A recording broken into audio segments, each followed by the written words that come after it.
voninahitra ny sifana Andriana Valona Enkiny haiko isan'ny mpikambana ao anatin'ny GNZ izay nitolona nandritra ny fotoana nanomboka ny 5 septambra reny ary mbola ao anatin'ny sokajy-taona tsara amin'ilay maha GNZ azy. Miaraba anareo ny eto amin'ny Info Info ary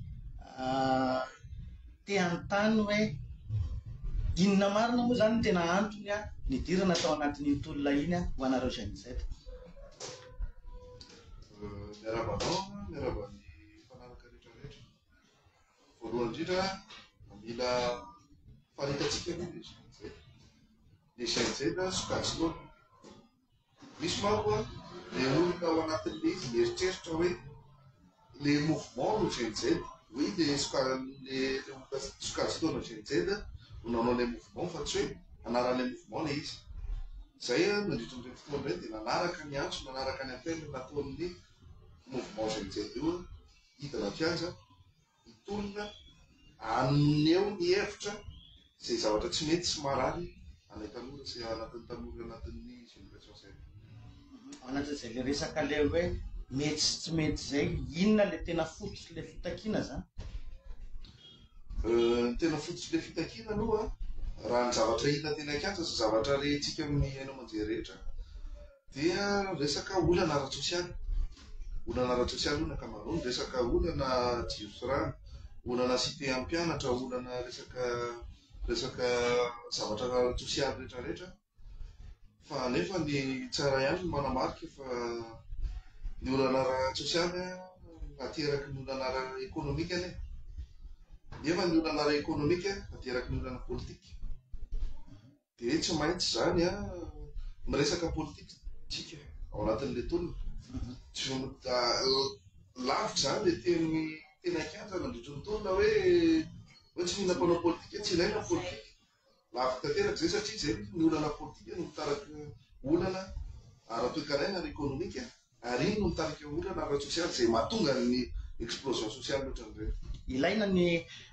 resaka politika raha ianareo manokana ny antaniko, nisy mpanao politika ave zany tao ambadikareo tamin'ireny hetsika reny sa hoe tena nareo rery amin'ny maha GNZ anareo?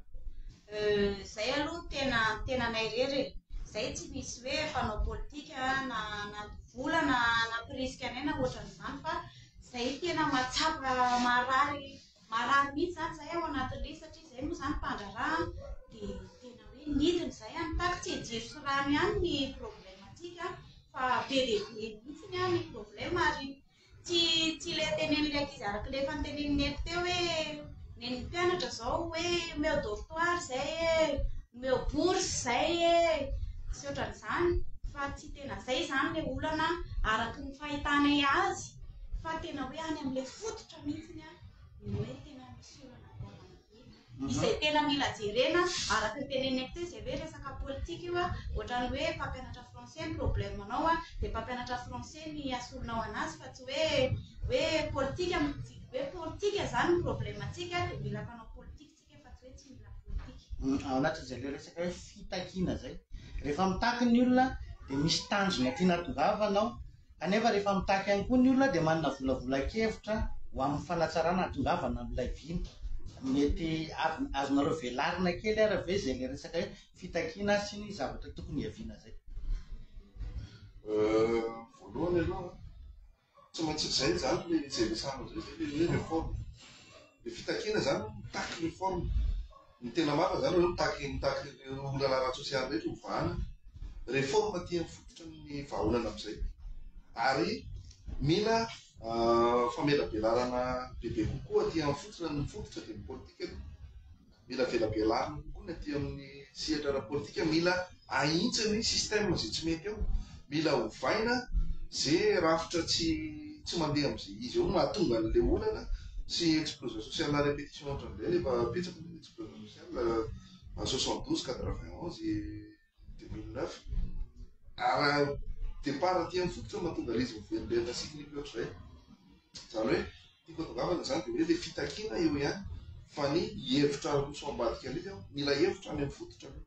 Zay zany efa namelabelatra ihany tamin'ny eritreritra iteo hoe zao rangano tsara dia zany izy aparitaka ho amin'ny olona nanantona moa zay nandeha ny trésimier reny tena ny trésimier zay nandray fiteneny naneho ny hevitra tamin'ny anao manjery rehetrarehetra sy naneho ny hevitra tamin'ny olona teo an-kianja teo hoe ohatranao teny amin'izao zay maneho ny hevitra iny ihany koa hoe zao ny hevitra tokony hoe atsara zavatra. Tsy mbola nisy nandray ve zay hevitra zay? Misy mihaino le olona fa ny nandray aloha tsy fantatro hoe naheno ve no ny olona tompona andraikitra maheno amin'izay zavatra zay na tsy naheno fa ny zavatra any ataonay dia mampita le zavatra eritreretinay aloha. Fa efa nisy ve ny fifanantonana zany raha taminareo izay karazana mitarika ny GNZ sy ny fitondram-panjakana izay mijoro ankehitriny nanomboka tamin'ny 11 oktobra teo? Mbola zay aloha zany efa nanantona ohatrany nataon'olona rehetra be dia be nangataka audience teny dia tonga teny koa zay moa zany nangataka audience nametraka numéro téléphone fa mbola tsy nahazo hatramin'izao. Niresaka réforme ianao teo, niresaka politika ianao teo, fa ny tena tiako anontaniana dia ity hoe iray volana sy tapany eo zay no nentim-boan'ny hetsika sy ny fotoana iresantsika zao. Raha ataontsika hoe ny farana teo amin'ny 1 oktobra ny tena fihetsiketsehana mafy amin'le hoe hidirana ny kianjan'ny 13 Mey izay isan'ny revendication tamin'izany fotoana zany. Ny amin'izao fotoana zao ve raha ny fahitanareo anazy tafita ve le tolona sa manao hoe? Amin'ny lafiny indray aloha azotsika lazaina fa tafita le tolona. Voalohany indrindra ny tolona zany lasa nanana ny olona fasahina, lasa nanana ny olona aneho hevitra. Tsy matahotra intsony hoe raha aneho hevitra dia hiaran'ny zao, raha aneho hevitra dia voadaroka an'izao. Teo aloha manko nisy an'izay zavatra ohatran'izay ka ohatran'izany. Olona manao misy le izy tsinona hoe fiantsino ny ataon'ny olona sasany. Fa misy kosa nefa tena hoe fanehoan-kevitra hevitra fotsiny no aroso. Nefa n'izay zavatra izay lasa fangaro dia lasa matahotra ny olona aneho hevitra fa amin'izao ny olona lasa sahy aloha maneho hevitra dia izay zava-dehibe fandrosoana anankiray lehibe zay fandresena anankiray lehibe zay tamin'ny taona. Manarak'izay zavatra isan'ny anankiray azo lazaina hoe fandresena dia ny fitadiavana ny hevitry ny secteur rehetrarehetra. Amin'izao mandeha ny resaka hoe andeha ny concertation nationale, andeha ny assise rehetrarehetra ho atao dia izay zavatra izay isan'ny fandresena ihany zay tamin'ny tolona satria betabe ny olona no manana zavatra, manana olana, betabe ny olona manana heritreritra fa tsisy mahafantatra koa no fisiny. Fa amin'izao misokatra kokoa zany ny varavarana ho an'ny malagasy rehetra, ho an'ny secteur rehetrarehetra eto Madagasikara. Indrindra moa zany ho anay moa zany zay mpandraraha dia mijoro zay mampandrarahanay. Tsara le izy ny fikambanana mpandraraha efa misy foana hatramin'izay fa mpandraraha tsy ao anatin'ny fikambanana mpandraraha manana nefiny fa tsy hitany aiza ny anehoana azy, lasa afaka maneho hevitra amin'izao. Dingana fanovana ny resahantsika teo ny rafitra izay mipetraka ankehitriny. Inareo raha teo ny teny teo hoe tokony tsy maintsy mila politika amin'izany fanovana zany. Raha ianareo manokana izay mivondrona ao anatin'ny GNZ, ireo sokajy taona izay nitolona tamin'ireny fotoana ireny efa misy mahazo an'izay toerana politika izay ve na tokony hapetraka amin'izay toerana politika izay mba hatongavana amin'ilay tena fanovana eritreretinareo. Fanohy amin'izay ihany no fanontaniako hoe izao endrika fanovana sy ilay rafitra izay mipetraka izao ve tazanareo hoe ao anatin'ilay tadiavina? Voalohany indrindra aloha faniko le fanontaniana voalohany le resaka hoe mahazo toerana. Resaka mahazo toerana. Voalohany indrindra aloha ny GNZ angamba ny ataoko hoe maximum mety filomagne moa zany 30 ans eo. Zany hoe 30 ans zany mbola somary kely ihany ny expérience politique io na expérience professionnelle en général zany kely. Zany hoe raha resaka toerana moa zany aminay manokana dia tsy dia tena mbola hoe idéal ny ipetrahany GNZ satria tsika zao anaty situation de crise tsika zao raha anaty situation de crise zany mila eo ihany le hoe dévouement, eo ihany le hoe fitiava-tanindrazana. Tia tanindrazana matonga latsaka tena kianja miaraka dalika bon tia tanindrazana fa tsy vita amin'le fitiava-tanindrazana le zavatra atao, tsy vita amin'ny fitiavana zany fa eo ny compétence, eo ny traikefa, eo daholo ny zavatra rehetrarehetra ary zay zavatra zay mbola tsy ananany le GNZ. Mila zany olona efa manana traikefa zany tsara kokoa raha hoe toerana place politika zany resahana. Dia makasika amin'ny rafitra moa zany efa hita aloha zany zao fa mandeha ny resaka amin'ny vaovao rehetrarehetra hoe ovaina ny système fa zany hoe zay kosa aloha zany manana ny hevitra manokana zay tsy antoko politika tsy hoe manana firehana politika manokana zay fa manana hevitra politika fotsiny zay amin'ny maha-olom-pirenenanay amin'ny citoyen anay. Fa raha ho anareo ohatrany ahoana ny tena hiendrika zany hoe fanovana rafitra zany miala daholo ve ny eo dia misolo sa hoe ty tsy metimety dia tia nalàna dia soloina n'ity dia ohatrohatra zay manahoana ny rafitra eritreretinareo amin'izay hoe fanovana zay? Ho anay aloha zany tokony hoe miala daholo satria iny nefa hita fa tsy mety dia tokony hoe miala daholo aloha eo. Ankoatran'izay miala zay be dia be konkoa le cellule parasite be dia be izay anaikisan'le cellule tsy ilaina zany be dia be ao anatin'izany ny bianco, ny samifina, ny asan'ny bianco zany ane vita police judiciaire ane zany inona moa no amangalana bianco andoava fanjakana vola manokana zay lazaina fa semi privé nefa tsy semi privé nefa ny fanjakana no mandovola be dia be ny haute cour de la justice zany zao tsy ilaina ane zany. Fa raha mba hoe mahita vokatra ry zareo hoe tena hoe iny zao iza zao mba hoe olona ambony tsaraina tao amin'izany haute cour de justice zany tsy mbola nahita aloha zay iza tena hoe mpanao kolokolo goava be hitan'izany bianco zany tsy mbola nahita zay dia ny haute cour de justice zany vita an'iny amin'ny fitsarana tsotra zany fa tsy mila anaovana an'izany dia be dia be zany le zavatra kely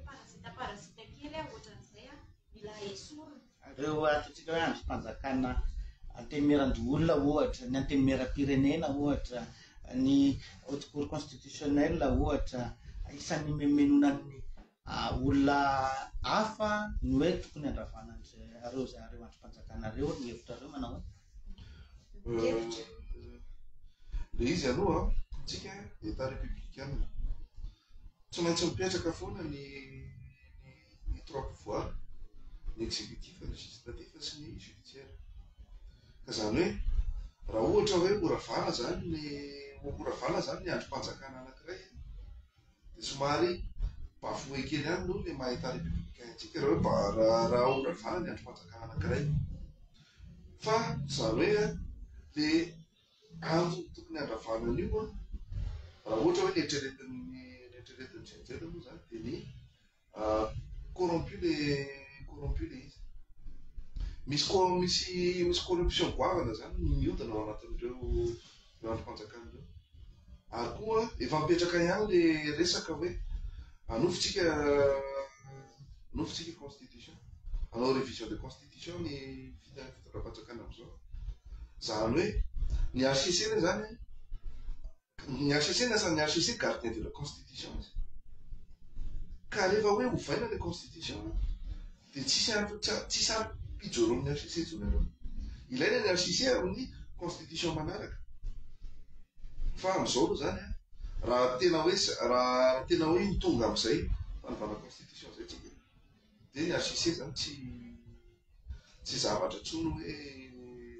hoe ilaina amin'ny constitution dia tsy zany hoe tsara ihany zany raha ohatra hoe révisena aloha ny atahandro zareo eritreritray moa zany fa tsy hoe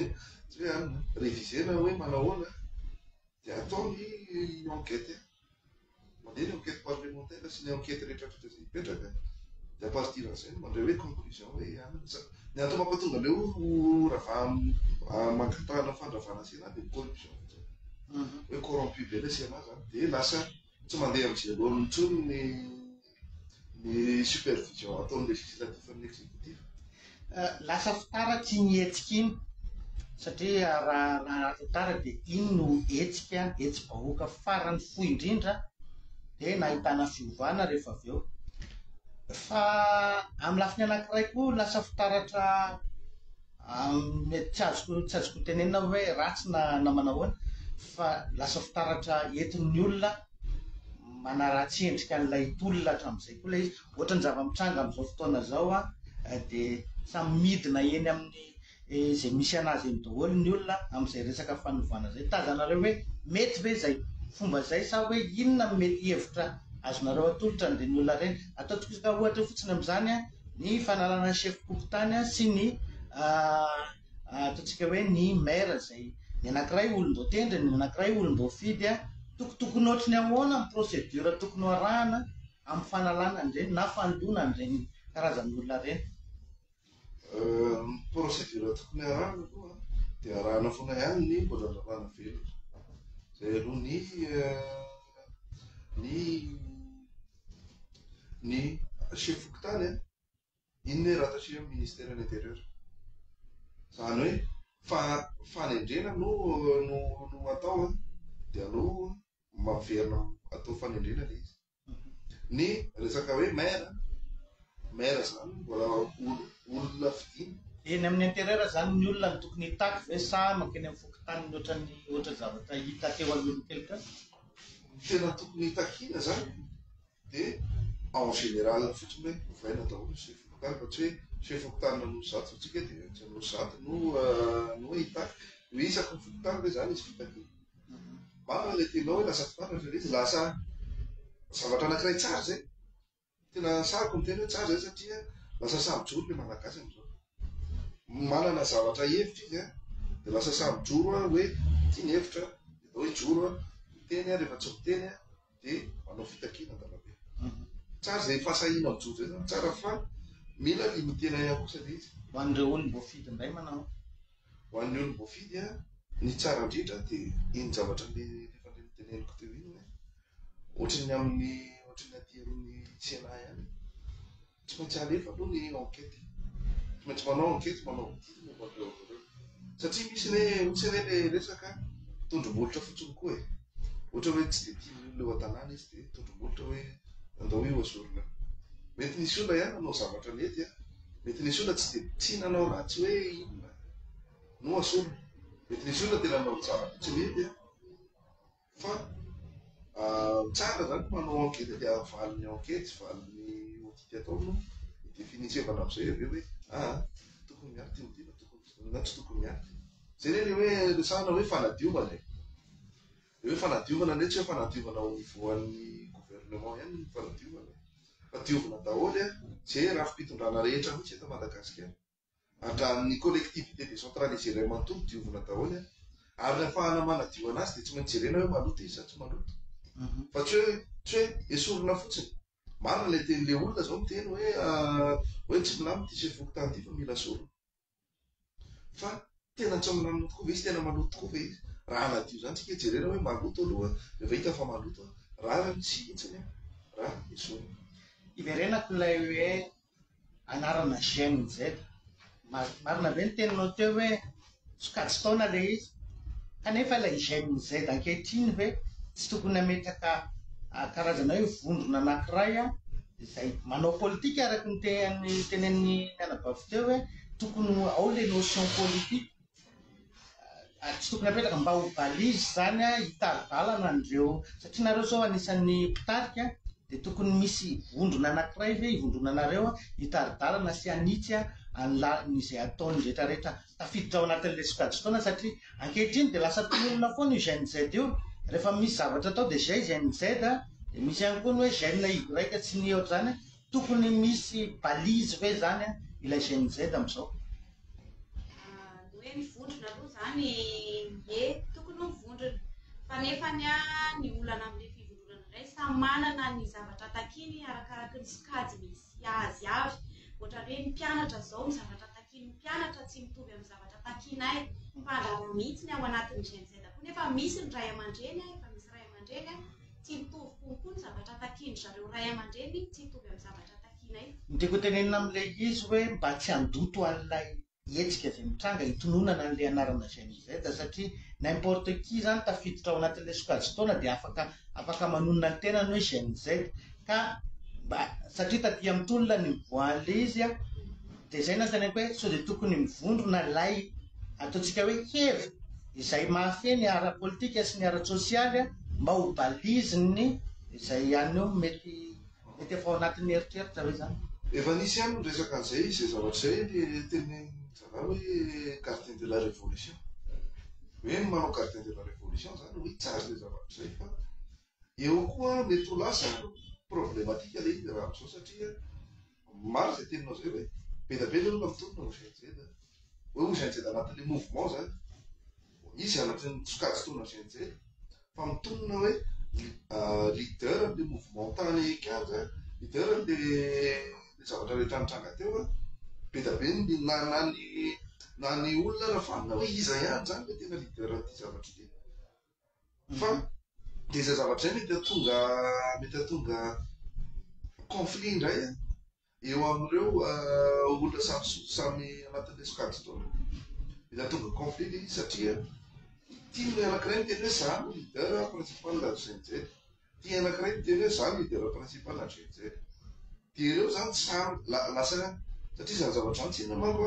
plasy anankiray any plasy politika anankiray any zany dia lasa tsy maintsy isy indray rehefa avy eo le ady politika ady seza moa zany ady seza entre le GNZ areo ahoana ny andaminana azy ny andaminana azy zany zavatra tsy politisena zany le izy tsy atao politika le gardien révolution politique le gardien le vondrona fa tsy hoe officiel hoe anatina institution publique zany le vondrona fa indépendant ivelany manana moadira fotsiny zany manana moadira hoe zao zavatra satria raha tena hoe tenena zany raha tena hoe mena réel pouvoir io vondrona anankiray rehetrana gardien de la révolution tena mena réel pouvoir dia ny tsamy GNZ indray hiady an'io amaranantsika an'izy ianareo mpandrara ianareo any koa nikatsaka fionana tamin'ireo ataontsika hoe ampitarika eto anatin'ny firenena mbola tsy voarahitra amin'izao inona reo resaentanareo tianareo ampitaina an'ireo mpitarika reo ataontsika hoe mpitondra reo n'izay zavatra rehetrarehetra eritreretinao tokony ampandrosin'ny firenena ampakarosonareo zany ny zavatra eritreretanay aloha zany tokony ampandrosin'ny firenena dia voalohany indrindra fanofana système tsy maintsy manova ny système aloha voalohany système politique hovaina système économique indrindra hovaina dia ny ady amin'ny corruption tsy maintsy atao corruption sy népotisme tsy maintsy atao satria ireo no mpanendry be firenena ireo maniva firenetsika dia ny anankiray sy n'importe koa fametrahana ny priorité amin'ny firenena hoe inona priorité amin'ny firenena priorité amin'ny firenena dia ny voalohany indrindra raha mijery misy théorie anankiray antsoina théorie de Maslow théorie de Maslow dia mamelabelatra fa hoe besoin-ny olombelona misy étape maromaro fa ny étape farany ambany indrindra amin'ny besoin-ny olombelona fondamental indrindra dia ny ara-batana besoin ara-batana resaka sakafo rano fitafiana logement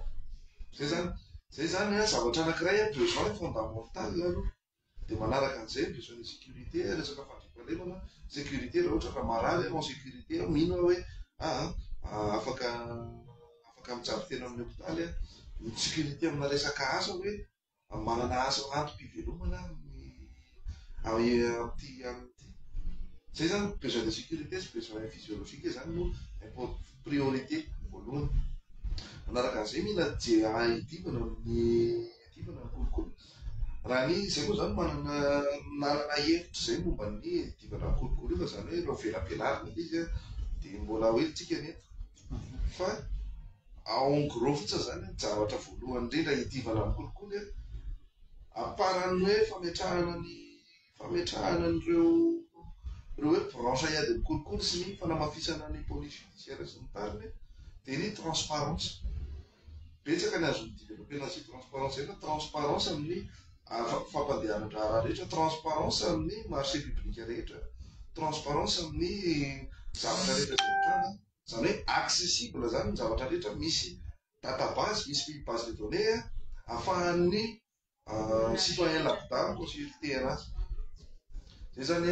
isan'ny priorité voalohany indrindra tokony hoe tsara jerevana zany aparan'izay fanovana ny structure ara-politika misy zavatra tokony supprimena misy ny décentralisation mila révisena le zavatra mipetraka anatin'ny décentralisation hoe omena réel pouvoir ny dirigeant ny collectivité décentralisée mena budget fokotany sur fokotany zany ampidina anaty collectivité aloha de mena réel budget reo olo reo mena réel pouvoir fa tsy hoe rehefa tia fanjakana foibe izy de fanjakana foibe reo no distribuer anazy satria ireo mantsy tena akaiky ny vahoaka zany tena akaiky ny vahoaka indrindra ny fokotany pouvoir mila jerevana zany pouvoir de proximité ny farandritra fa tsy ny kely satria isan'ny antony anankiray netomboan'ny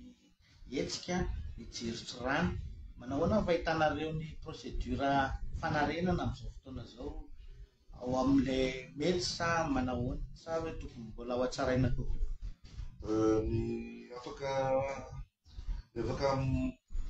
manam-pirovaotsika aloha zany zao ny fietezana tsy ny fietezana de fotoana hatreto aloha mbola misy ihany fatapahan-jiro mbola misy ny olanondrano fa zany hoe raha ny zavatra hita aloha de misy ny réparation fitezahana atao mombanambola amin'ny station thermique zany hoe zay zavatra zay zany antenaina fa hoe zavatra teny tondra vokany ho an'ny jirotsorano ho an'ny Antananarivo manoka zay teneniko zay ny any amin'ny faritra tsy fantatry ny situation